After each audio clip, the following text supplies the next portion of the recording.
सोचिए जरा, क्या ऑर्गेनिक केमिस्ट्री की भी अपनी कोई भाषा हो सकती है? जी हाँ, बिल्कुल। और किसी भी भाषा की तरह इसके भी अपने व्याकरण यानी ग्रामर और नियम होते हैं। तो आज हम इसी भाषा की ग्रामर में थोड़ा गहरा उतरेंगे और समझेंगे कि दुनिया भर के साइंटिस्ट्स एक दूसरे से कैसे बात करते हैं। जरा इस मॉलिक्यूल पर एक नज़र डालिए। देखने में तो काफ़ी पेचीदा लग रहा है ना? यहीं पर असली चुनौती सामने आती है। आखिर दुनिया भर के वैज्ञानिक इस तरह के कॉम्प्लेक्स मॉलिक्यूल को एक ऐसा नाम कैसे दे सकते हैं जो हर जगह एक जैसा हो, यूनिक हो और जिसका मतलब भी सिर्फ एक ही निकलता हो? तो आज का हमारा सबसे बड़ा सवाल यही है, हम एक ड्राइंग को, एक तस्वीर को एक ऐसे नाम में कैसे बदल सकते हैं जो यूनिक भी हो और यूनिवर्सल भी। इस सवाल का जवाब एक बहुत ही कमाल के व्यवस्थित सिस्टम के अंदर छिपा है। तो इस सफ़र को आसान बनाने के लिए हमारे पास एक बहुत ही साफ सुथरा रोड मैप है। हम केमिस्ट्री की ग्रामर से शुरुआत करेंगे, फिर देखेंगे एक 4 स्टेप वाला मास्टर एल्गोरिथम, उसे लागू करना भी सीखेंगे। फिर नाम को उल्टा पढ़कर समझना सीखेंगे और आखिर में देखेंगे कि ये ब्लूप्रिंट असल में कितना पावरफुल है। तो चलिए अपने पहले पड़ाव से शुरुआत करते हैं। हमें एक केमिकल नाम को बस कुछ अक्षरों का झुंड नहीं समझना है। नहीं, इसे एक स्ट्रक्चर्ड वाक्य की तरह सोचना है, जिसके अपने नियम हैं, अपना एक सिंटैक्स है। हर व्यवस्थित केमिकल नाम इस प्रीफिक्स रूट सफिक्स के स्ट्रक्चर को फॉलो करता है। प्रीफिक्सेस को आप विशेषण यानी एडजेक्टिव्स की तरह समझ सकते हैं, जो मॉलिक्यूल के बारे में एक्स्ट्रा जानकारी देते हैं। रूट एक संज्ञा यानी नाउन जैसा है, जो हमें मेन कार्बन चेन की लंबाई बताता है। और फिर आता है सफिक्स। ये सबसे खास है। इसे आप वर्ब या यूं कहें कि पूरे मॉलिक्यूल का सीईओ मान सकते हैं। ये वो मेन फंक्शनल ग्रुप है जो मॉलिक्यूल की पूरी पहचान और उसके केमिकल बिहेवियर को तय करता है। अच्छा, तो हमने ग्रामर के बेसिक्स तो समझ लिए। अब सवाल यह है कि इसे इस्तेमाल कैसे करें। इसके लिए एक मास्टर एल्गोरिदम है जो इस नामकरण की पहेली को सुलझाने का हमारा ब्लूप्रिंट है। और ये पूरा का पूरा सिस्टम सिर्फ इन 4 बहुत ही सिंपल लेकिन दमदार कदमों पर टिका है। पहला है दी एंकर, जिसमें हम सबसे जरूरी हिस्से को पहचानते हैं। दूसरा है दी फाउंडेशन, जिसमें हम मेन ढांचा बनाते हैं। तीसरा है द ग्रिड, जिसमें हम उसे नंबर देते हैं। और चौथा दी असेंबली, जिसमें हम सब कुछ एक साथ जोड़कर पूरा नाम बना देते हैं। चलिए, अब थियरी बहुत हो गई। इस ब्लूप्रिंट को असल में काम करते हुए देखते हैं। हम हर कदम को कुछ उदाहरणों के साथ समझेंगे ताकि ये पूरी तरह से साफ हो जाए।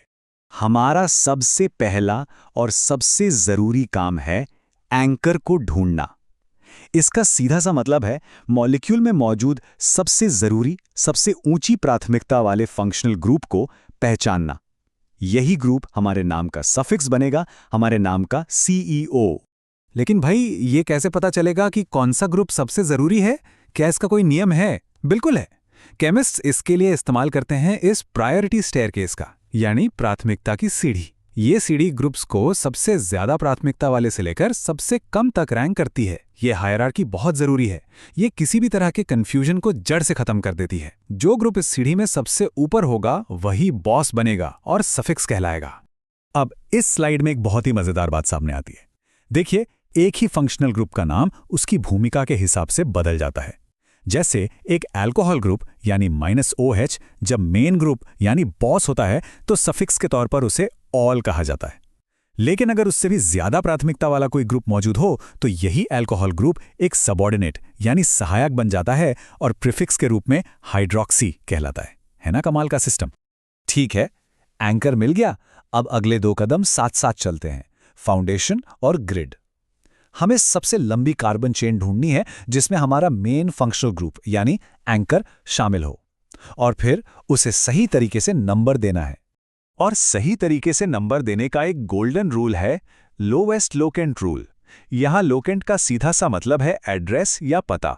ये नियम कहता है कि हमें चेन को उस तरफ से नंबर देना शुरू करना है जहां से हमारे मेन फंक्शनल ग्रुप को सबसे छोटा नंबर मिले। जैसे यहां देखिए, पाथ बी सही है क्योंकि इसमें OH ग्रुप को नंबर 3 मिलता है, जबकि पाथ ए से उसे 6 मिलता, जो कि गलत होता। और यही बात तो इस सिस्टम को इतना कमाल का बनाती है कि इसमें हर सिचुएशन के लिए, हर मुश्किल के लिए कोई ना कोई नियम मौजूद है। चाहे एक जैसे कई ग्रुप्स हों या फिर अलग अलग ग्रुप्स के बीच कोई टकराव हो, ये एल्गोरिथम हमें हमेशा सही और सिर्फ एक ही जवाब देता है। चलिए इसे एक उदाहरण से समझते हैं। इस मॉलिक्यूल में 2 एक जैसे कीटोन ग्रुप हैं, तो इसलिए हम डाई मल्टीप्लायर का इस्तेमाल करते हैं और सफिक्स बन जाता है डायोन। अब यहाँ एक छोटा सा लेकिन ज़रूरी नियम और देखिए, क्योंकि डायोन डी से शुरू होता है जो एक कॉन्सोनेंट है, हम पेरेंट नाम हेक्सेन के आखिर से ई नहीं हटाते। ये नाम को बोलने में आसान बनाता है। अच्छा, तो क्या होगा अगर 2 अलग-अलग तरह के ग्रुप्स आ जाएं? इस मॉलिक्यूल में एक कीटोन भी है और एक कार्बोक्सिलिक एसिड भी। तो हम फिर से अपनी प्राथमिकता की सीढ़ी को देखेंगे। कार्बोक्सिलिक एसिड कीटोन से बहुत ऊपर है, तो वो जीत जाता है और सफिक्स बन जाता है ओइक एसिड।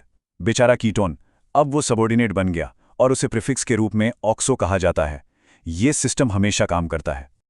अब तक तो हम तस्वीर से नाम बना रहे थे। चलिए अब जरा खेल को पलटते हैं। क्या हम नाम से वापस तस्वीर बना सकते हैं? जी हां, बिल्कुल। इसी लॉजिक का इस्तेमाल करके ये भी मुमकिन है। और ये स्लाइड बहुत ही खूबसूरती से दिखाती है कि ये प्रोसेस उल्टा कैसे काम करता है।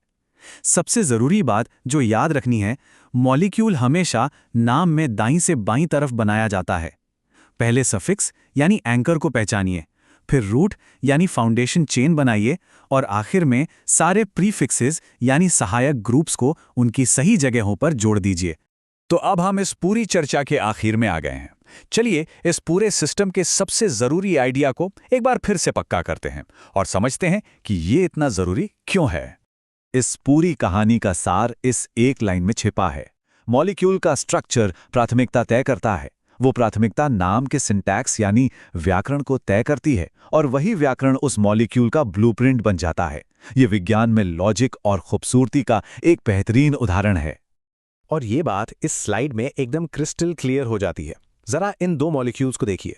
दोनों में एक अल्कोहल OH ग्रुप है, लेकिन मॉलिक्यूल ए में एक एल्डिहाइड है जबकि बी में एक कीटोन। प्राथमिकता की सीढ़ी के हिसाब से एल्डिहाइड और कीटोन दोनों ही अल्कोहल से ऊपर है, इसलिए मॉलिक्यूल ए में एल्डिहाइड सफिक्स बनता है और मॉलिक्यूल बी में कीटोन। स्ट्रक्चर में एक छोटा सा बदलाव प्राथमिकता को पूरी तरह पलट देता है, जिससे एक बिल्कुल अलग और अनोखा नाम बनता है। तो आखिर वो कौन सा सरल सा लॉजिक है जो ऑर्गेनिक केमिस्ट्री की इस विशाल और कभी-कभी उलझी हुई सी लगने वाली दुनिया में एक व्यवस्था, एक ऑर्डर लेकर आता है? ये प्राथमिकता, स्ट्रक्चर और ग्रामर का एक खूबसूरत तालमेल है। एक ऐसा ब्लूप्रिंट जो हर वैज्ञानिक को, चाहे वो दुनिया में कहीं भी हो, एक ही भाषा बोलने की ताकत देता है।